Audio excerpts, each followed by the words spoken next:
After watching 27 games live here, 30 different teams in 8 different stadiums over 21 days, it is time for us to say goodbye to Qatar.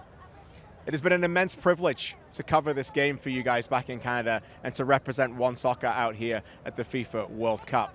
Canada has been placed on the map. They deserve to be here, and we can't thank that squad enough for what they were able to achieve here on and particularly off the pitch. A bunch of class acts. It was a pleasure to cover them and the rest of the teams here at the World Cup. Many people have asked me over the last couple of days, how will you remember this tournament? It has certainly been the last couple of 48 hours or so of reflection for us. I think what sticks with me initially is the people. You know, the fans over here have been fantastic. It's been an incredibly safe World Cup.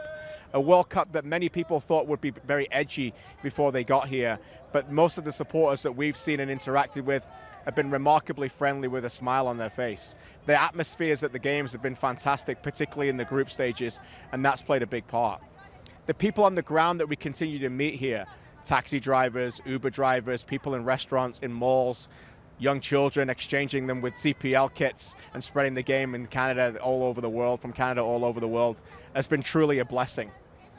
A lot of people when we came out here were worried about us, and I completely understand why. Apart from one scary incident with an Uber driver early in the tournament, things have gone very well for us here, both myself and my dream team partner behind the camera, Nora. There is an edginess to this country, though, that I do think we should talk about.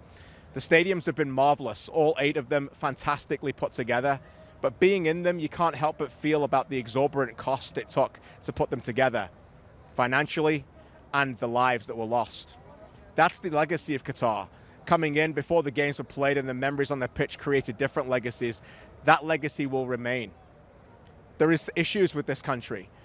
They've been very welcoming to us, and we thank them for that, but there are issues. The lack of females in particular prominent roles has really been a problem for me. It's a very male-dominated country, and you notice that the moment you get here. I certainly hope that if we get to come back here, things like that would change. That's just my own personal opinion. But fully respecting otherwise what else has gone on in this country. As I said, it's been a very clean World Cup as well. You know, remarkably run, talking to a lot of fans here. They've been very well organized in terms of transportation to get to the stadiums. And as I said, most people with a smile on their face. The football has been fantastic. Unpredictability has reigned to the top. And in a sport where a lot of the competition in Europe and major competitions around the world has suddenly become far too predictable, once again, the World Cup shows why it is the greatest tournament on the planet. Nobody really knows who's going to win this still. And that's what I think is special, when most people know who will win those domestic titles. So the people will stick with us. The football memories certainly will as well. And above all else, you'll stick with us. This is why we're here, to continue to bring this beautiful game back to Canada and the passionate, intelligent, smart fan base that continues to exist and grow in Canada. More fans will be on board now because of the 2026 World Cup, and for that we're all eternally grateful. Being a soccer, football fan, whatever your preference in Canada, isn't always easy. You need different streaming sites to watch Champions League, the Premier League, the Canadian Premier League, Major League Soccer.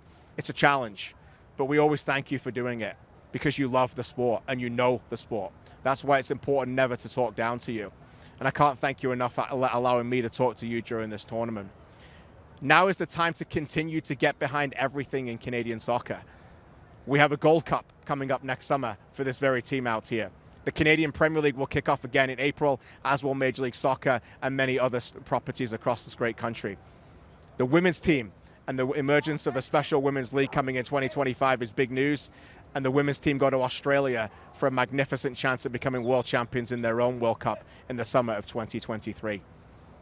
New fans, old fans, I know that you'll continue to get behind the sport. I'll never tell you what to subscribe to, but hopefully you'll continue to watch us on One Soccer. I'm proud to represent this great company. They love supporting Canadian soccer, and they'll continue to do that in 2023 and beyond. I hope you do the same as well. For one last time, good night from Qatar.